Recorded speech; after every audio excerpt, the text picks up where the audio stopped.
On sait que quelqu'un observe jour et nuit et il nous alerte en cas de détection critique. Il faut avoir une assurance. Patrick Sibilio, RSSI commune de Esperange. Les villes et les communes sont de plus en plus souvent exposées aux cyberattaques. David de Bartolo, ingénieur conseil, CESIOC Proximus Next. Mais concrètement, comment une administration locale fait-elle pour sécuriser son système informatique? Bienvenue dans ce nouvel épisode de Next Talk. Aujourd'hui, nous parlons cybersécurité avec un cas concret, la commune de Esperange.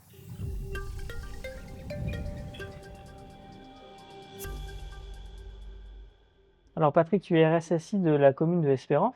On entend beaucoup parler en fait de la cybersécurité pour les grandes entreprises. Par contre, pour les communes, c'est tout récent. Est-ce que tu peux m'expliquer pourquoi c'est devenu un enjeu maintenant au niveau des communes?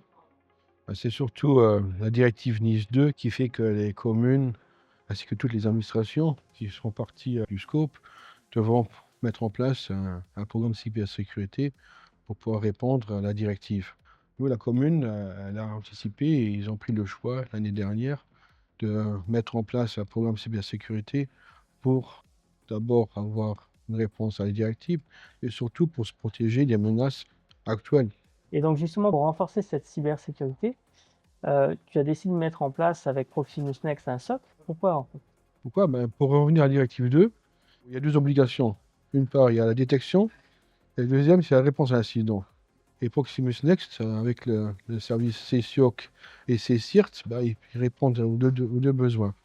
En fait, comment fonctionne le SOC? Un SOC, ça va fonctionner en récupérant les journaux d'événements, donc les logs, dans notre infrastructure, donc dans notre SIEM. Donc ça va être la première étape. Ensuite, on va centraliser ces logs, les normaliser pour les stocker dans une base de données. Et on va créer des règles de détection qui vont permettre de détecter les menaces en agrégeant les différents logs. Ensuite, il y a les analystes qui vont analyser ces alertes qui ont été créées pour enlever le maximum de faux positifs et ne notifier le client que si il y a une réelle menace en cours. Donc, l'avantage en fait du SOC, ça va être d'avoir un service 24/7. Ça va être d'une centralisation des logs qui va pouvoir servir pour les audits. Et ça va être aussi des analystes qui sont certifiés en cybersécurité qui vont permettre de faire le tri sur la plupart des alertes.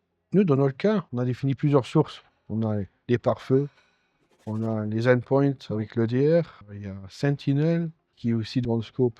Comment vous faites l'intégration donc à travers plusieurs CIEM? Alors, à travers plusieurs SIEM, on a ce qu'on appelle un SOAR et on a différents SIEM pour différentes technologies. Donc, pour tout ce qui est on-premise, on a notre SIEM on-premise. Pour tout ce qui est Azure, on a le SIEM de Azure qui vont déclencher des alertes et ces alertes vont être corrélées, vont être agrégées, on va dire, au niveau de notre SOAR pour avoir une vision globale des menaces sur l'infrastructure. Et le SOC fournit un service 24/7. Comment ça se passe? Qu'est-ce qui change du quotidien pour vous? Pour nous, c'est d'avoir une assurance. On sait que quelqu'un observe jour et nuit les événements de sécurité et il nous alerte en cas de détection critique. Alors, le SOC mensuellement vous fournit des rapports plus une présentation. Qu'est-ce que ça vous apporte à vous? Les rapports nous donnent une visibilité sur l'environnement. On obtient avec les rapports plein de détails sur des informations qu'on n'avait pas auparavant. En plus, la revue mensuelle, ça permet d'avoir une amélioration continue. Si tu avais un conseil à donner, par exemple, à une commune qui n'aurait pas franchi le pas et qui n'aurait pas encore choisi cette solution technique, qu'est-ce que tu leur conseillerais? Je conseillerais de faire la même chose que nous on a fait, de souscrire un service SOC et réponse à un incident. Merci Patrick pour tes réponses. Merci David. La cybersécurité est aujourd'hui un enjeu majeur pour les organisations publiques comme privées.